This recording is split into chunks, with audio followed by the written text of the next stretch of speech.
The Level 9 security breach alarm shrieked through the briefing room at a frequency that made Emma Johnson's teeth ache. And Commander Zilax's 4 eyes went wide with what she'd learned to recognize as Korvathi panic. "Impossible," Zilax hissed, his clawed hand slamming the emergency override. "Unauthorized entities in the Western Arsenal. Level 9 clearance detected. 3 separate badges, all authentic." Emma set down her coffee. "That's bad.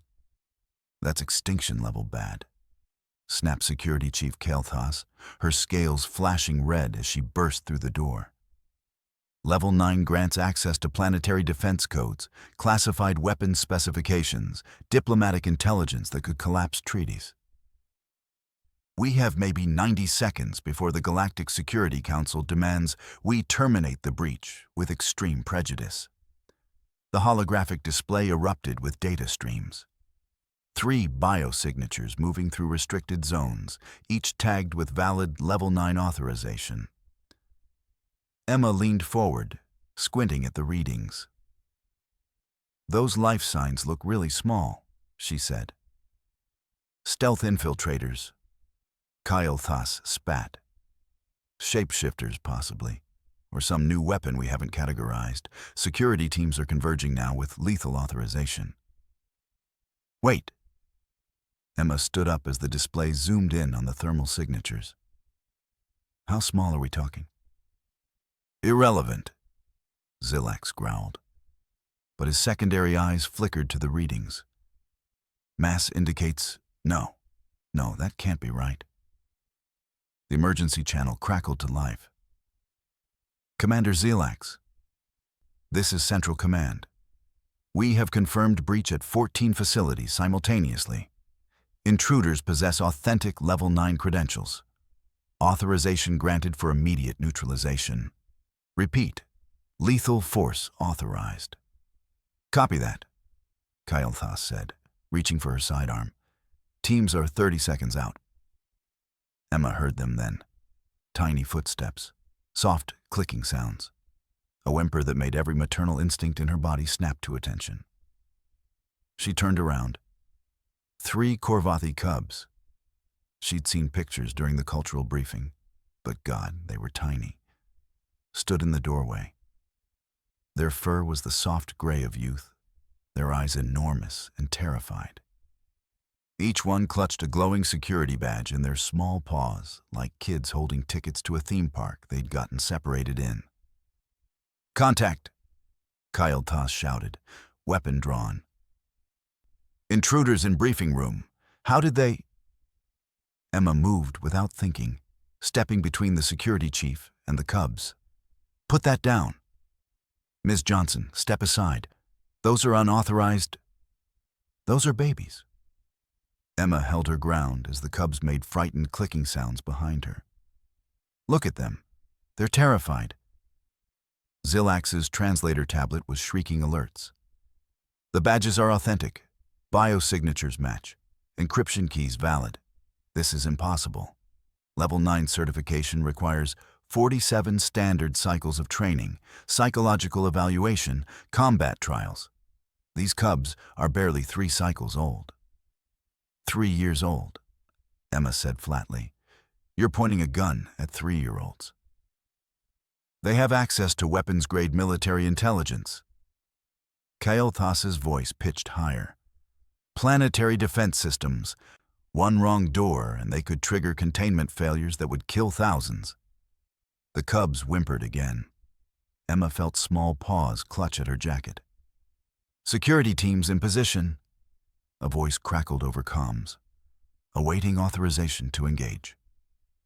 "Belay that," Emma snapped, then looked at Zilax. "Tell them to stand down, now." "Ms. Johnson, you don't understand the protocols." "I understand you're about to shoot children." Emma's voice went cold in a way that made her kindergarten kids stop mid-tantrum. "So, here's what's going to happen. You're going to tell your people to lower their weapons. And we're going to figure out how 3 babies got security badges they shouldn't have. Because I promise you, Commander, the answer isn't they're enemy combatants. The smallest cub buried its face against Emma's leg, clutching its badge like a security blanket. Zulax stared at her, at the cubs, at the alert still screaming across every display, showing impossible, authentic, completely valid Level 9 clearances held by beings who shouldn't be able to hold a crayon without supervision. "All teams," he said slowly. "Hold position. Do not engage. I repeat, do not engage." "Sir, Central Command demands." "Tell Central Command," Emma said, kneeling down to the cubs' level while keeping herself between them and every weapon in the room, "that we have a situation here, not a threat." The cubs clicked softly at her. She had no translator, no linguistic training, but she knew that sound.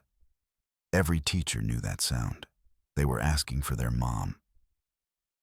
2 more cubs stumbled through the doorway before anyone could process what Emma had said. Then 3 more from the corridor access point. Then another pair from the ventilation shaft that shouldn't have opened for anything under 200 pounds. "What the?" Kael'thas's scales went from red to white. "How many are there?" "8 now," Zulax said, his voice hollow. "No, 9. Another signature just appeared in the eastern wing, all carrying valid Level 9 credentials." Emma watched the new arrivals spot the other cubs and immediately cluster together, chittering nervously. One of them, slightly bigger than the rest, held its badge up to the door frame like it was expecting something to happen. "They're showing the badges to the doors," Emma murmured. "Like kids with tickets." Kael'thas was frantically working her datapad, running full authentication protocol, checking for forgeries, digital manipulation, cloning signatures. She looked up, scales flickering in distress.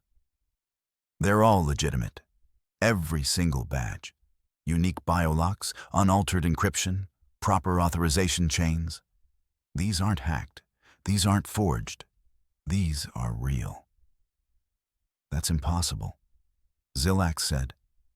"Level 9 badges are keyed to specific individuals. They can't be transferred. They can't be duplicated. The biometric security alone." A door across the hall slid open. Another cub poked its head through, saw the group, and scurried over.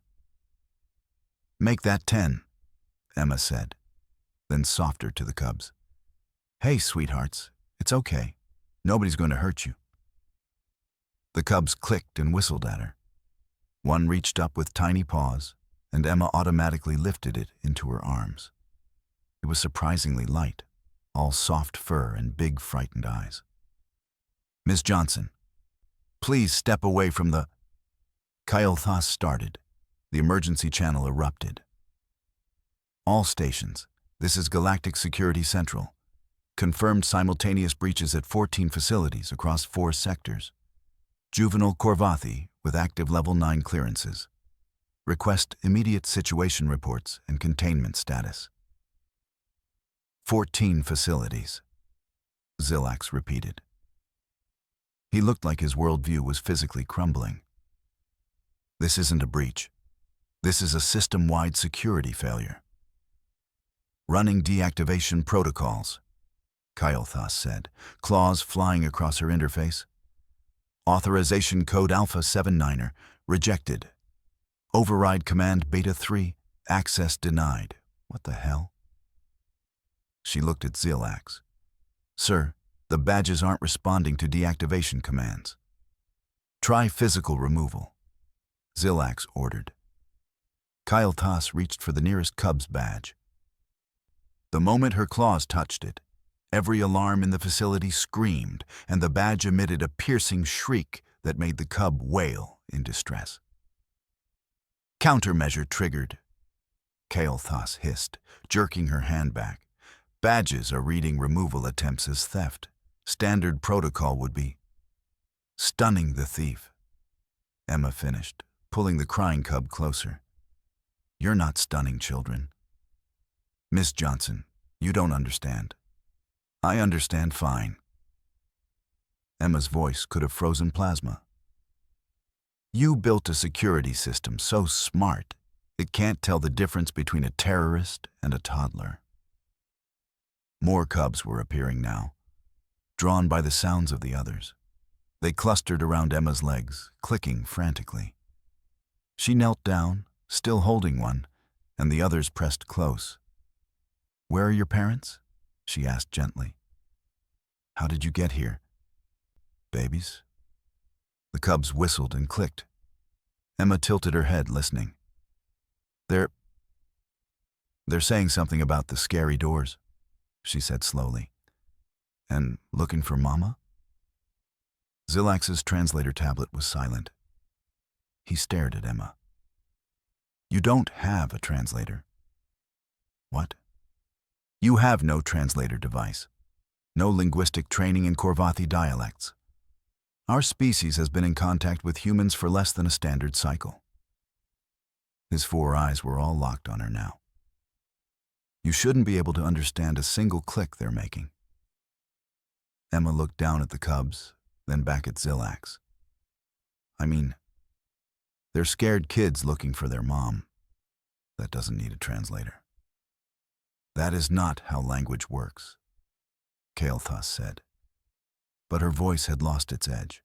She was staring at Emma like she was watching physics break in real time. One of the smallest cubs tugged on Emma's sleeve and made a series of soft whistles. Emma checked its fur, its paws, the way its ears were folded back. This one's hurt, she said. Scraped its paw on something. Do you have a first aid kit that works on Korvathi? You can't possibly know that from... She's limping and keeping weight off her left front paw, Emma said, as if this explained everything.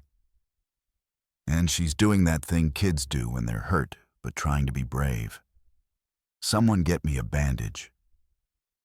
The cubs had formed a protective circle around Emma now, the older ones on the outside, smaller ones pressed against her. Classic scared children behavior. Emma was checking each one, gentle and methodical, completely ignoring that she was sitting in the middle of a galactic security crisis. Miss Johnson, Zilax said carefully. Those badges grant access to weapons that could destroy star systems. Uh-huh. Emma was wiping a smudge off one cub's face with her sleeve. And these babies probably have no idea what that means. They just know the badges make doors open. Another cub appeared in the doorway. Then 2 more. Kael'thas made a sound somewhere between a laugh and a sob. How many cubs are there? The emergency channel crackled. Central command to all stations. Containment failing. Request authorization for non-lethal suppression tactics. Repeat. Request authorization to stun juvenile intruders. Emma's head snapped up. You're not stunning children. Ms. Johnson, I said no. Emma stood, cubs clinging to her legs and jacket. We're going to figure this out without traumatizing a bunch of babies. Got it? The standoff hung in the air like a held breath. The hologram materialized with the kind of authority that made even Kael'thas straighten her posture. Vexia, head of Galactic Security Protocols, looked like she'd been carved from ice and disappointment. Her scales were a deep purple that Emma had learned meant someone's about to get fired. Commander Zilax, explain. 2 words, each one a guillotine blade. Ma'am, we have a situation. I can see the situation. Vexia's image flickered as she pulled up data streams. 17 juvenile Korvathi, with active level 9 clearances across 14 facilities. They've been accessing secure zones for 2 standard hours before detection. 2 hours, Commander. Emma felt the smallest cub. She'd mentally named her patches because of the fur pattern, curled tighter against her side. She kept her voice low and soothing, humming a little tune from her classroom. Show me the security footage. Vexia commanded.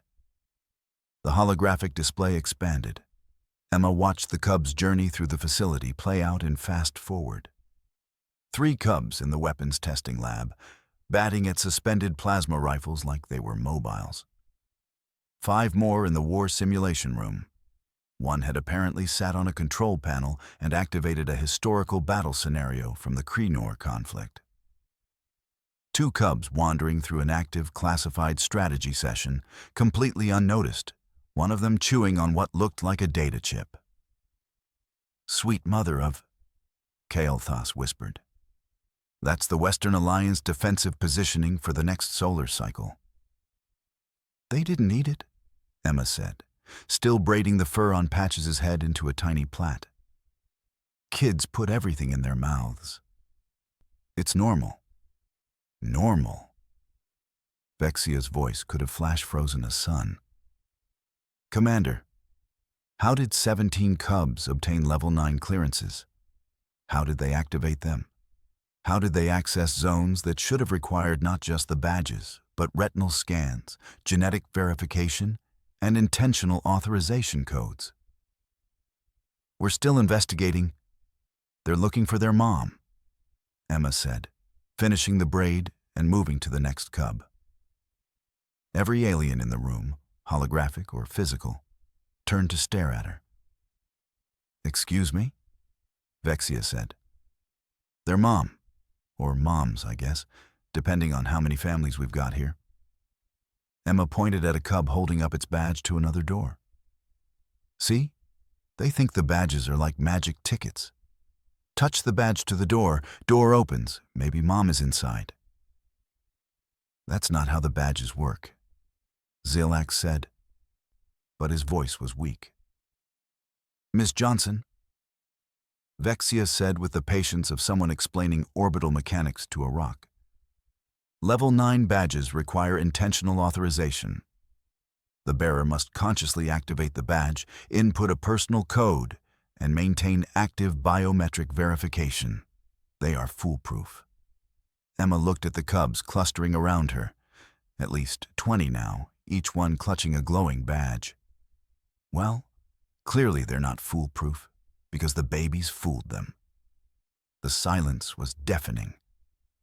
"Our security systems," Vexia continued, her voice tight, "have been refined over 900 standard cycles. They are based on principles of advanced cryptography, quantum biometrics, and multi-layered authorization protocols. They are designed to be absolutely, categorically unbreakable by unauthorized entities." "Uh-huh." Emma was checking another cub for injuries. "And yet?" "This is impossible," Kael'thas insisted. The badges were in secure storage, biometric locked safes in the personal quarters of Level 9 officers. The cubs shouldn't have been able to open the safes, shouldn't have been able to activate the badges, shouldn't have been able to... The door burst open.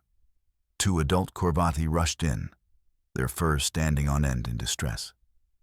They wore Level 9 security uniforms, looked like they'd aged several cycles in the past hour. "Our cubs," the first one gasped. "Our badges, they're missing from our quarters." The safes were opened. "We came as soon as we realized." The cubs erupted in excited clicking and rushed toward their parents, badges still clutched in their paws. Emma stood, brushing fur off her clothes. "So, these are your badges?" "Yes," the second parent said, gathering cubs into their arms. "We keep them in bio-locked personal safes. There's no way the cubs could have..." They stopped, staring at their offspring. "How did you open the safes?" One of the older cubs clicked proudly and made a gesture, pressing a paw to a flat surface, then wiggling it in a specific pattern. Emma tilted her head. "Did you show them how to open the safes?" "Of course not, they're children." "But did they watch you open them?" Emma asked. "Kids watch everything, every single thing you do. They're like tiny scientists studying your behavior." The parents looked at each other. "I mean," the first one said slowly, "they're always around when we come home. We have to access the safes to secure the badges each night." "They probably saw." "They learned by watching," Emma said. "And let me guess, to activate the badges, you just touch them while you're holding them? Maybe say your names or think about authorizing them?" "The biometric sensors read intent and genetic markers," Zilak said. "It requires conscious authorization from a certified individual." Emma looked at the cubs, at the badges, at the parents. "Or it requires someone who looks enough like a certified individual and is touching the badge while really wanting something. Like wanting to find their parents."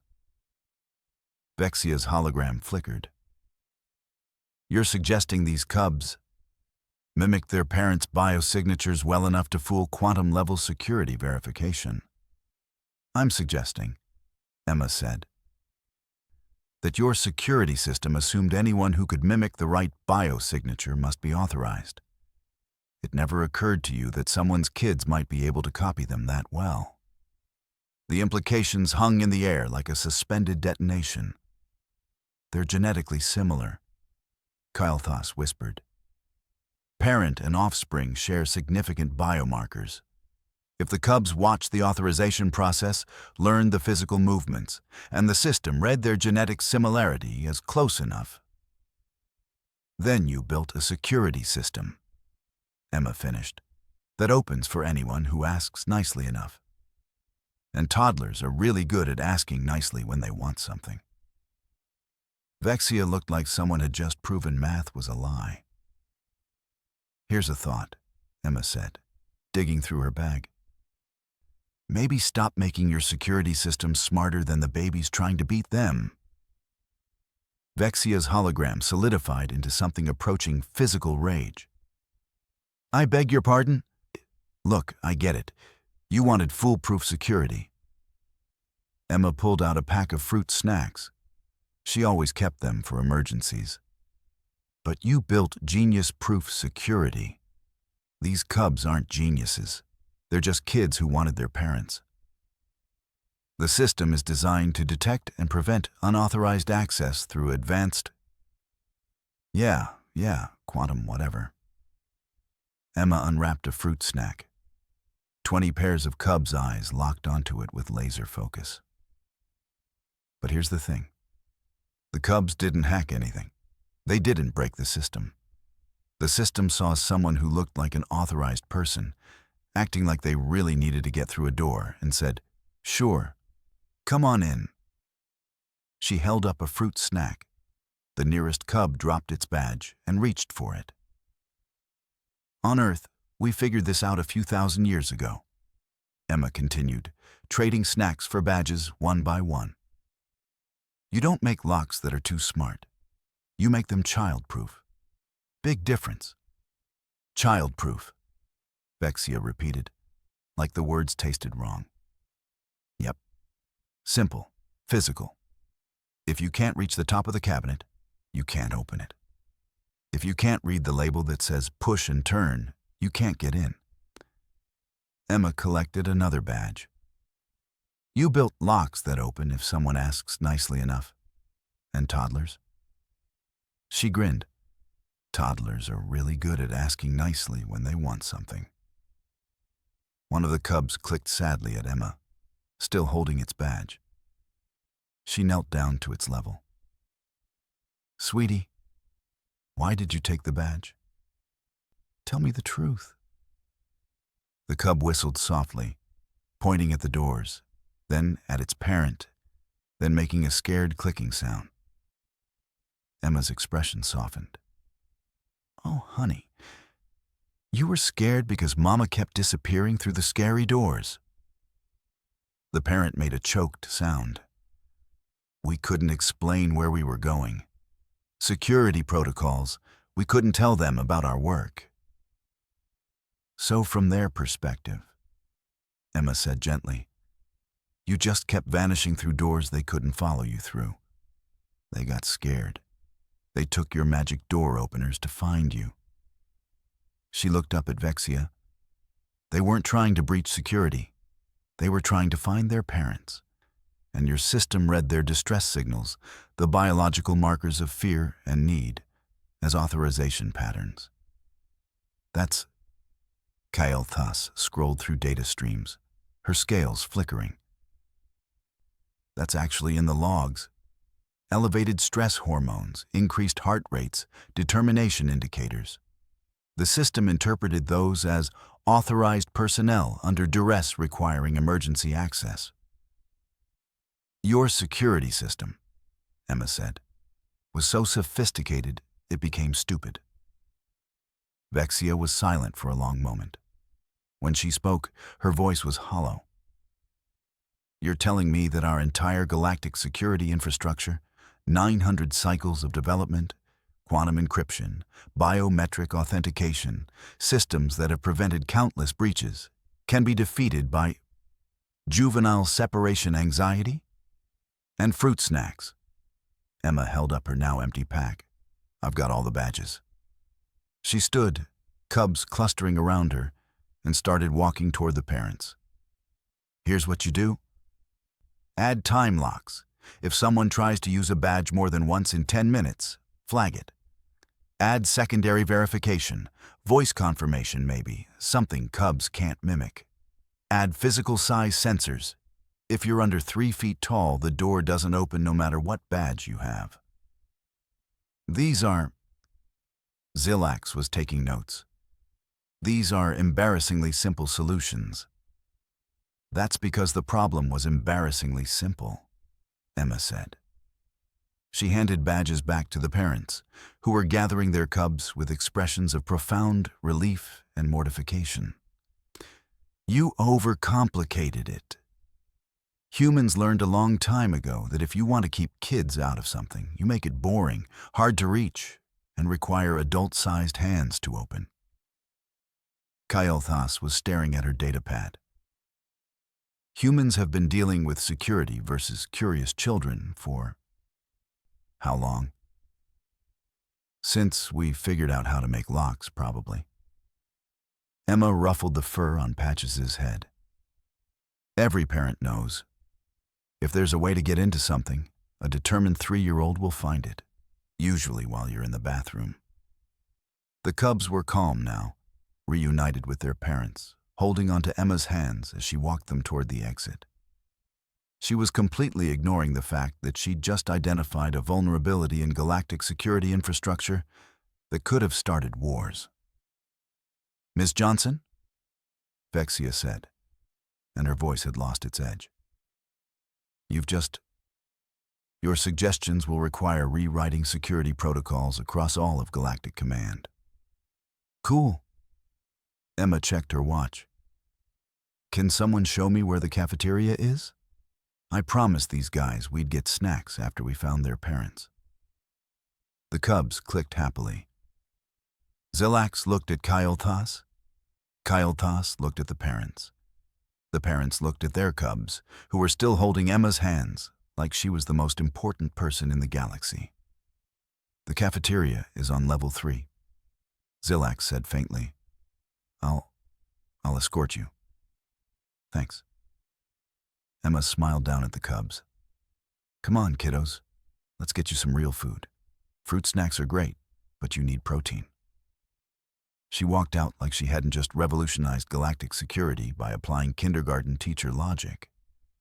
3 hours later, Emma was back in the briefing room with fresh coffee, scrolling through messages from her class parents, when Zilax appeared with a datapad the size of a dinner table. The Galactic Security Council has concluded emergency session, he said. They're calling it the Kindergarten Breach. All 14 facilities are implementing human-child safety protocols immediately. Emma looked up from a message about someone's kid losing their jacket. Again. That was fast. Vexia has mandated that all security systems be tested against what she's calling juvenile exploitation scenarios. Zilax's scales rippled with something that might have been amusement. Every security officer with offspring must now attend mandatory training in human-style child-proofing techniques. Good. Those cubs were terrified. Emma took a sip of coffee. Nobody should be that scared looking for their parents. Miss Johnson, you've been offered a consulting position. Full credentials, significant compensation, access to... Nope. Emma didn't even look up from her phone. I've got a job. 23 5-year-olds who need me next Monday. Zilak sat down across from her, all four eyes focused intently. You just revolutionized galactic security infrastructure. I just kept some scared kids from getting hurt. Pretty standard Tuesday. Emma grinned at her phone. This is exactly like the time a kid in my class figured out how to unlock the tactical nuclear storage facility during a field trip because the buttons were shiny. The coffee cup froze halfway to Zilax's mouth. Excuse me? Oh, relax. The military escort caught him before he actually launched anything. But yeah, turned out their unbreakable security system didn't account for a determined 6-year-old who really wanted to press the pretty buttons. She shrugged. They added height sensors after that. Kael'thas, passing by with her own datapad, stopped dead. You're telling me that humans regularly deal with security threats of this magnitude? Toddlers? Emma laughed. Yeah, we call them tiny chaos agents. They're basically designed to find and exploit any weakness in any system. It's like their evolutionary purpose. But they don't understand the consequences. Zilak said slowly. They're not malicious. They're just curious, persistent, shockingly good at pattern recognition. Emma finished her coffee. Exactly. So human security evolved to defend against adversaries who don't know what consequences are and don't care about your carefully designed systems. We learned to make things simple and physical, not clever. Kael'thas was taking notes. This explains so much about human psychological profiles. The new protocols, Zilak said, pulling up a document, are being distributed under the title Persistent Juvenile Curiosity, a universal security concern. He paused. There's a subsection on fruit snacks. Emma checked her watch and stood. This has been fun, but I need to head back. My actual kindergarten class starts in an hour, and I really hope none of my kids figured out the supply closet lock again. Again? Zilax asked weakly. Little Emily cracked it last month. Had to move all the scissors to a higher shelf. Emma grabbed her bag. The trick is making vegetables look more exciting than the forbidden stuff. Works like magic. Do human children regularly breach secure facilities? Only if you make it look interesting enough. Emma laughed, heading for the door. Seriously though, the boring stuff, they won't touch it. But anything mysterious or off-limits, they'll find a way. Every single time. She paused at the doorway, checking a new message. Oh, good. Nobody broke anything over the weekend. See you guys later? She disappeared around the corner, her footsteps fading. Zilax and Kael'thas stood in silence. Kael'thas started. Solved a galaxy-wide security crisis before breakfast, Zilax finished, and considers it a normal Tuesday. A courier arrived with a physical document, rare enough to be notable. Zilax opened it. Child-proofing, a human approach to universal security, compiled by Earth Cultural Exchange Division. Mandatory reading for all galactic security personnel, the dedication read, To Emma Johnson, who taught us that sometimes the most sophisticated threat is a 3-year-old who really wants to find their mom. Zilax looked at the empty doorway where Emma had been, thinking about a species that trained to handle galactic-level security threats before their morning coffee, and did it so casually they didn't even notice they were doing it. He opened the manual. Chapter 1. Why Smart Locks Are Stupid and What to Do About It.